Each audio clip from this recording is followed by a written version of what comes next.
بسم اللہ الرحمن الرحیم، شروع اللہ کے نام سے جو بڑا مہربان نہایت رحم کرنے والا ہے۔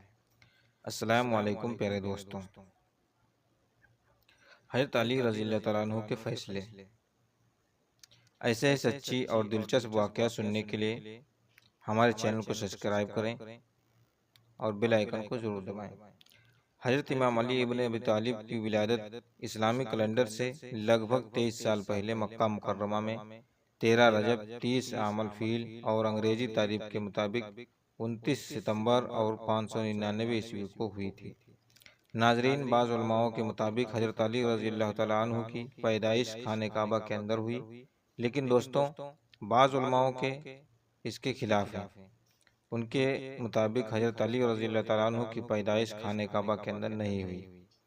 حضرت علی رضی اللہ تعالیٰ عنہ، جن کے والد کا نام حضرت ابو طالب اور آپ کی والدہ کا نام حضرت فاطمہ بنت اسد ہے، مولا کائنات سیدنا حضرت علی مرتضیٰ رضی اللہ تعالیٰ عنہ صلی اللہ تعالیٰ علیہ وسلم کے سگے چچا حضرت ابو طالب کے فرزند حضور صلی اللہ تعالیٰ علیہ وسلم سے عمر میں 30 سال چھوٹے ہیں۔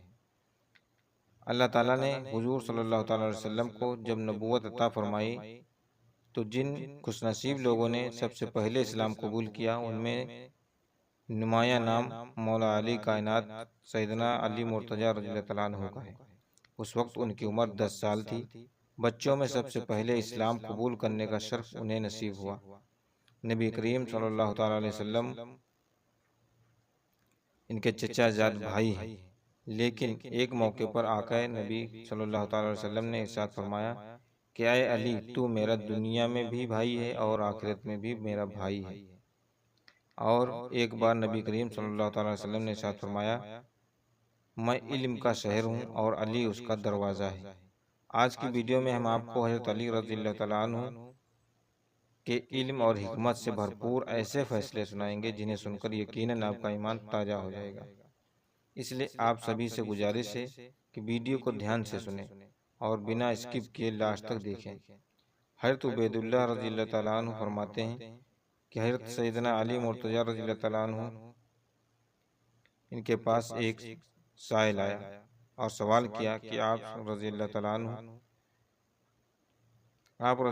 عنہ نے حضرت سیدنا امام حسن رضی اللہ تعالیٰ عنہ سے کہا کہ اپنی ماں کے پاس جاؤ اور ان سے کہو کہ میں نے انہیں جو 6 درہم دیے تھے ان میں سے 1 درہم دے دیں۔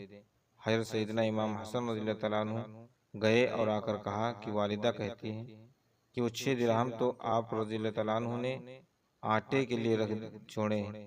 آپ رضی اللہ تعالیٰ عنہ نے فرمایا کہ اس آدمی کا ایمان سچا نہیں ہو سکتا جب تک کہ اس بندے کو اس چیز پر جو اللہ کے قبضے میں ہے زیادہ اعتماد نہ ہو نسبت اس چیز کے ہے جو کہ بندے کے قبضے میں ہے۔ تم جا کر اپنی ماں سے کہو کہ وہ 6 درہم دے دیں۔ چنانچہ حضرت فاطمہ رضی اللہ تعالیٰ عنہ نے وہ 6 درہم دے دیے۔ آپ رضی اللہ تعالیٰ عنہ نے وہ 6 درہم اس سائل کو حوالے کر دیے۔ ابھی آپ رضی اللہ تعالیٰ عنہ گھر میں داخل نہیں ہوئے کہ ایک شخص آیا۔ اس کے پاس ایک اونٹ تھا اور وہ اس اونٹ کو بیچنا چاہتا تھا۔ آپ رضی اللہ تعالیٰ عنہ نے اس شخص سے کہا کہ وہ اس اونٹ کو کتنے میں بیچے گا؟ اس شخص نے جواب میں کہا کہ میں اس کو 140 درہم میں بیچوں گا۔ آپ رضی اللہ تعالیٰ عنہ اس اونٹ کو ادھر باندھ دے، مگر ایک شرط پر کہ میں اس کی قیمت کچھ دیر کے بعد ادا کروں گا۔ اس شخص نے رضامندی ظاہر کر دی کہ وہ شخص مان گیا اور اونٹ کو باندھ کر چلا گیا۔ حضرت سیدنا علی مرتضیٰ رضی اللہ تعالیٰ عنہ ابھی کھڑے ہی تھے کہ ایک اور شخص آیا اور اس نے آپ رضی اللہ تعالیٰ عنہ سے دریافت کیا کہ یہ اونٹ کس کا ہے؟ آپ رضی اللہ تعالیٰ عنہ نے کہا کہ یہ اونٹ میرا ہے۔ اس شخص نے کہا کہ کیا آپ کا ارادہ اسے بیچنے کا ہے؟ حضرت علی رضی اللہ تعالیٰ عنہ نے اس کی قیمت بتایا کہ ہاں۔ قیمت پوچھی تو آپ رضی اللہ تعالیٰ عنہ نے اس اونٹ کی قیمت 200 درہم بتائی۔ اس آدمی نے 200 درہم میں وہ اونٹ خرید لیا۔ کچھ دیر بعد وہ شخص آیا جس سے آپ رضی اللہ تعالیٰ عنہ نے اونٹ لیا تھا۔ حضرت علی رضی اللہ تعالیٰ عنہ نے اسے 140 درہم دے دیے اور 60 درہم لے کر حضرت سیدنا فاطمہ رضی اللہ تعالیٰ عنہ کے پاس آ گئے اور انہیں وہ 60 درہم دے دیے۔ حضرت سیدنا فاطمہ رضی اللہ تعالیٰ عنہ نے پوچھا کہ جی کہاں سے آئے؟ حضرت سیدنا علی رضی اللہ تعالیٰ عنہ نے فرمایا یہ وہ ہے جس کا اللہ تعالیٰ نے وعدہ کیا، اور ہم نے حضور نبی کریم صلی اللہ علیہ وسلم سے سنا ہے جو اللہ تعالیٰ کی راہ میں خرچ کرے گا اسے 10 ملے گے۔ چنانچہ میں نے اس سائل کو 6 درہم دیے اور اللہ تعالیٰ نے مجھے ان کے عوض میں 60 درہم دیے۔ نبی کریم صلی اللہ علیہ وسلم کی ایمانداری اور صداقت دور دور تک مشہور تھی، لہٰذا لوگ آپ کے پاس اپنی امانت رکھوایا کرتے تھے، اور جب ان کو ان کی چیزوں کی ضرورت ہوتی تو نبی کریم صلی اللہ علیہ وسلم ان کو لوٹا دیا کرتے تھے۔ حضرت مدینہ کی رات رسول اللہ صلی اللہ علیہ وسلم نے حضرت علی رضی اللہ تعالیٰ عنہ ساری رات امانت سپرد کی اور ان سے یہ ارشاد فرمایا کہ آپ ان امانتوں کو مکہ مکرمہ میں ایک عجیب واقعہ پیش آیا۔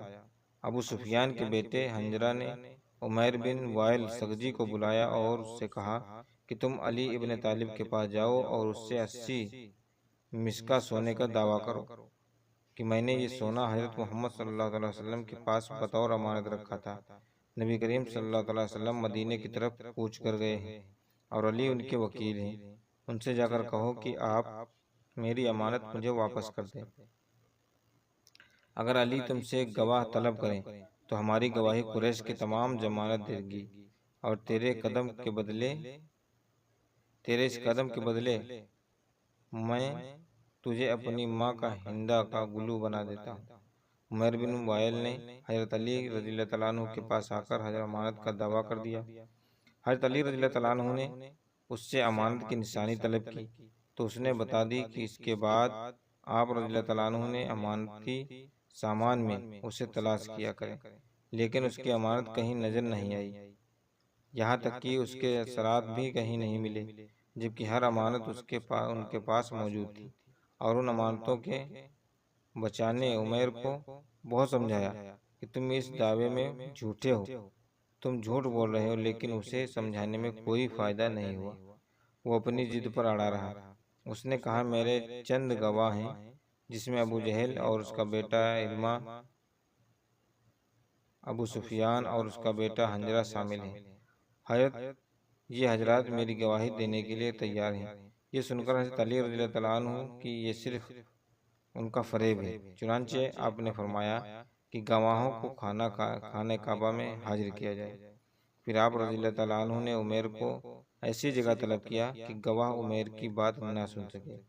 آپ نے فرمایا برادری ثقف بتائیے یہ امانت آپ نے دن کے کس وقت رسول اللہ صلی اللہ علیہ وسلم کے سپرد کی تھی؟ اس نے کہا دوپہر کے وقت رسول اللہ صلی اللہ علیہ وسلم نے میرے ہاتھ سے لی تھی اور اپنے غلام کے حوالے کی تھی۔ اس کے بعد حضرت علی رضی اللہ تعالیٰ عنہ نے کیا کیا، لیکن اس نے گواہی دینے سے انکار کر دیا اور کہنے لگا مجھ پر گواہی دینا کوئی فرض تو نہیں ہے۔ پھر آپ نے ابو سفیان کو بلایا اور اس سے یہی سوال کیا۔ ابو سفیان نے کہا غروب آفتاب کے وقت حضرت محمد صلی اللہ علیہ وسلم کے حوالے کی تھی، اور آپ صلی اللہ علیہ وسلم نے اپنی ماں اپنی جیب میں ڈال دی تھی۔ اور پھر حنظلہ کو بلایا تو اس نے گواہی دی کہ دوپہر کا وقت تھا جب یہ امانت حضرت محمد صلی اللہ علیہ وسلم نے لی تھی۔ پھر حضرت علی رضی اللہ تعالیٰ عنہ نے اس عتبہ بن مد کو بلا کر اس سے سوال کیا۔ عتبہ نے جواب میں کہا محمد صلی اللہ علیہ وسلم نے یہ امانت عصر کے وقت لی تھی اور فوراً اپنے گھر بھیج دیا تھا۔ پھر حضرت علی نے ایک رما کو بلایا اور اس سے سوال کیا۔ اس نے جواب میں کہا محمد صلی اللہ علیہ وسلم نے یہ امانت طلوع آفتاب کے وقت لی تھی اور امانت کو فاطمہ بنت اسد کے گھر میں روانہ کر دیا تھا۔ جب عمیر نے مختلف اور الگ الگ گواہیں سنی تو اس کا رنگ اڑ گیا اور وہ جان گیا کہ اب اس کی رسوائی ہونے والی ہے اور اسے مزید ذلت کا سامنا کرنا پڑے گا۔ چنانچہ اس کا رنگ زرد ہو گیا اور اس کے چہرے پر ہوائیاں اڑنے لگیں۔ حضرت علی رضی اللہ تعالیٰ عنہ نے فرمایا اے عمیر تیرا رنگ کیوں زرد ہو گیا اور تجھ میں تبدیلی کیوں آ رہی ہے؟ عمیر نے کہا کہ علی رضی اللہ تعالیٰ عنہ دراصل وہ کسی کا مکر و فریب تھا۔ اب میں آپ کو اصل بات بتاتا ہوں، میں رسوا نہیں ہونا چاہتا۔ مجھے اس بات پاک بیت اللہ شریف کی قسم کہ میری محمد صلی اللہ علیہ وسلم کے پاس کوئی امارت نہیں تھی۔